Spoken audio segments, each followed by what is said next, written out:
அஸ்ஸலாமு அலைக்கும் வரஹ்மத்துல்லாஹி வபரகாத்துஹு.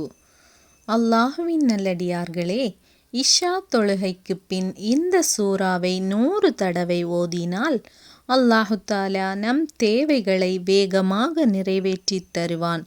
அப்படிப்பட்ட ஒரு சிறப்பு மிக்க ஒரு சூறாவை தான் நாம் பார்க்க இருக்கின்றோம். இந்த சூறா மின்னலை விட வேகமாக நம் தேவைகளை நிறைவேற்றக்கூடிய ஒரு வழிமுறை என்றும் இந்த சூறாவிற்கு ஒரு சிறப்பு உள்ளது. இஷா தொழுகையை தொழுது முடித்து அதே இடத்தில் அமர்ந்தவர்களாக சூரத்துல் பக்கராவின் கடைசி 2 வசனங்கள் ஆமன ரசூலு என்று ஆரம்பிக்கக்கூடிய அந்த 2 வசனங்களையும் 100 தடவை நாம் ஓத வேண்டும். சூரா ஓதுவதற்கு முன்னாடியும் ஓதிய பிறகும் நபிகள் நாயகம் ஸல்லல்லாஹு அலைஹி வஸல்லம் அவர்கள் மீது 11 தடவைகள் ஸலவாத் சொல்ல வேண்டும்.